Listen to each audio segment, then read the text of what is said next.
पूर्वांचल में मैं आपकी बात कर रहा था, राजभर जी की प्रतिष्ठा की बात कर रहा था। नहीं, काहे की प्रतिष्ठा बताइए हमें।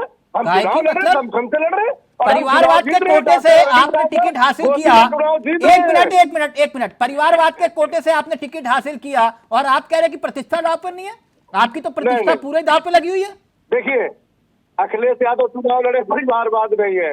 डिम्पल यादव चुनाव लड़े, परिवारवाद नहीं है। और धर्मेंद्र यादव चुनाव लड़े, परिवारवाद नहीं है। शिवपाल चड्ढा का बेटा चुनाव लड़े, परिवारवाद नहीं है। यहाँ परिवारवाद कहाँ है? यहाँ है कि ओपी राजभर जी के बेटे चुनाव लड़ रहे हैं, ये परिवारवाद कहलाता है। पायदान में बैठे हुए व्यक्तियों की चर्चा करता हूं। माननीय दयाराम भार्गव जी, ओपी राजभर के बेटे चुनाव लड़ रहे हैं, इसे परिवारवाद कहते हैं। विपक्ष के लोग तरह तरह की आवाज करने का काम करते। तिलक भाई, ये शर्मा नहीं चाहिए। अगर कोई पिछड़ों की बात करता है, सुनिए मेरी बात, विपक्ष के नेता आप नहीं मानते ना ये परिवारवाद है?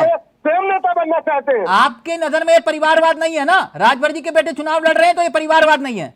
मैंने आपको कहा ना, आपको जो बताया उसमें बता दीजिए क्या है, मैं जवाब दे दूंगा। तो मैं आपसे वही तो पूछ रहा हूँ, परिवारवाद की परिभाषा क्या है? तिलक भाई, मुझे बता, जो मैंने बताया, जो मैंने आपसे पूछा कि क्या इसे परिवारवाद की परिभाषा कहते हैं कि नहीं कहते हैं, आप बताइए उनको क्या कहते हैं।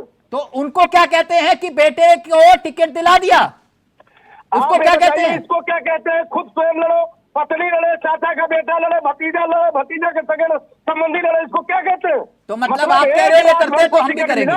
उसमें तिलक भाई आपको भी नहीं गर्व होना चाहिए। मुझे कोई दर्द नहीं है, लेकिन मैं सवाल कर रहा हूँ भार्गव भाई, ये सवाल उन पार्टी के आम कार्यकर्ताओं का है जो पीला गमछा डालते हुए खड़े हुए हैं आपके लिए। समाज से कोई व्यक्ति चुनाव नहीं लड़ सकता। बिल्कुल लड़ सकता है। अगर दयाराम भार्गव वहां पे चुनाव लड़ रहे होते तो ये सवाल नहीं खड़ा होता, ये सवाल नहीं खड़ा होता दयाराम भार्गव जी, अगर आप वहां पे चुनाव लड़ रहे होते।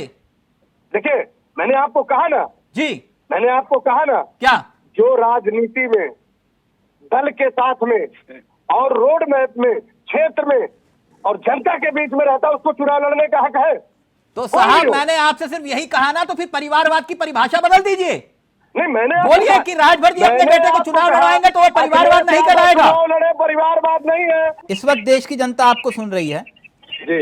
एक बात बताइए, मैं आपसे एक छोटा सा सवाल करना चाह रहा हूं, ये कितनी सीटों पर चुनाव लड़ रहे हैं आप? एक सीट पर 70 घोषित लोकसभा सीट, एक सीट पर चुनाव लड़ रहे हैं और आप कह रहे हो आपकी जीत तय है? जी, पक्का? पक्का 100%। चलिए, अगर आप जीत भी गए, आप बीजेपी से क्या दिलाएंगे घोसी की जनता को? विकास। नहीं, विकास वो तो ठीक है, नारों में अच्छा लगता है, क्या करेंगे, क्या क्या दिला पाएंगे आप बताइए ना। एक सीट तो आपको एक ही तो मिलेगी, क्या दिलाएंगे बताइए। मैं उत्तर प्रदेश की जनता को और आपके चैनल के माध्यम से सभी दर्शकों को यह स्पष्ट करना चाहता हूं कि जो घोसी में आज तक काम नहीं हुआ, वो विकास की दरी आगे बढ़ने का काम। इसी घोसी ने आपको चुनाव हराया। मैं ये पूछ रहा हूं कि क्या करना चाहोगे, अब ये बताओ ना, क्या मतलब क्या क्या कर लोगे आप उत्तर प्रदेश की जनता के लिए? क्या कर लोगे? आप उत्तर प्रदेश के नेता हैं, आप क्यों एक लोकसभा तक सीमित हैं? क्या करोगे आप बताओ?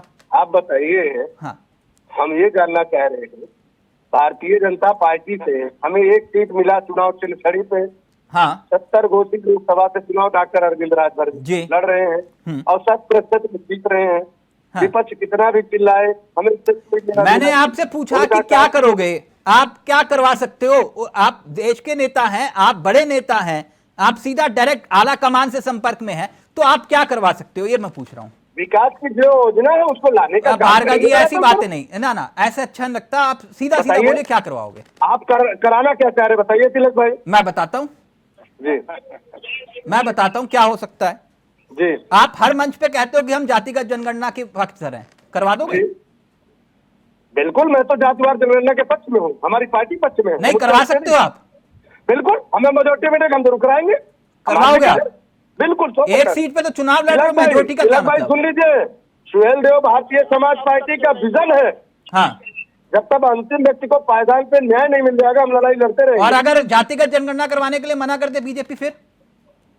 हम सुहेल देव भारतीय समाज पार्टी के नेता कार्यकर्ता हैं। हाँ, हमारे जो विजन है वो जनता में हम बात नहीं करोगे क्या, ये बताओ। बीजेपी ने मना कर दिया, फिर क्या करोगे? शीर्ष नेतृत्व जो बात हुई है, जो आश्वासन मिला है, हमें पूर्णतः विश्वास है। आपने देश के प्रधानमंत्री के बयान नहीं सुने हैं, इसका मतलब आपने देश के प्रधानमंत्री जी को नहीं सुना। वो कह रहे हैं हम जातियों की सियासत नहीं करते हैं। नहीं, जातियों, सुन लीजिए, जातियों की सियासत का मतलब आप समझ लीजिए वो क्या कहना चाह रहे हैं। उनके लिए 4 जातियां हैं, गरीब, युवा, किसान। राजनीतिक भागीदारी नहीं मैं है, उनको आपके सामने मिलना एक चाहिए। मिनट, प्रमुख साहब ये कह रहे हैं कि जातिगत जनगणना करवाएंगे, यही हमारी मांग है, पहली और आखिरी। और देश के प्रधानमंत्री मना कर चुके हैं इस बात को लेकर। लोकतंत्र में सबका अपनी बात रखने का अधिकार है। तो आप इसके पक्षधर हैं? जातियों आपके सामने जातियों की सियासत कर रहे हैं, कह रहे हैं जातिगत जनगणना। ना जाति पर कोई कमेंट करना चाहता, और मेरा मकसद यह है क्यों? कि आज देश के आपके नेता जाति जाति चिल्ला है, तब आप कह रहे मैं कमेंट नहीं करूंगा।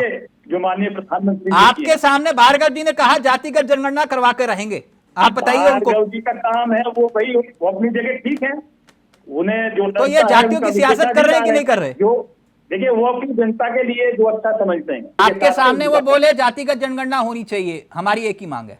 देखिए उनका मैंने कह दिया विशेषाधिकार है, मेरी पार्टी का। तो ये जातियों की सियासत कर रहे हैं कि नहीं? एक प्रवक्ता से नहीं होगा भाई, ये पार्टी का संगठन का काम है, बैठकर ये बात कर लेंगे जो अच्छा समझेंगे वो। आप इसकी पैरवी करते हैं जातिगत जनगणना की? देखिए 4 जून तक अब जातीय धर्म को अलग उठाइए, फिर देखते हैं 2024 में सरकार बन रही है, उसके बाद आपको ये पटल पे दिखाई देगा। दूसरी बात, आज कांग्रेस किस बात से जातिवाद जनगणना की बात कर रही है? ऐसा मत बोले प्रमुख साहब, पानी पी रहे हैं, देखिए। कर रही है।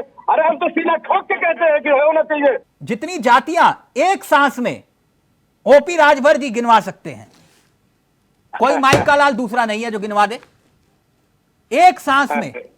और कायदा अगर ब्रेक दोगे तो उसके बाद भी कंटिन्यू जारी रहेंगे। आप लोग गूगल सर्च करते रह जाओगे, राजभर जी एक सांस में 70 जातियां गिनवा देंगे आप लोगों को।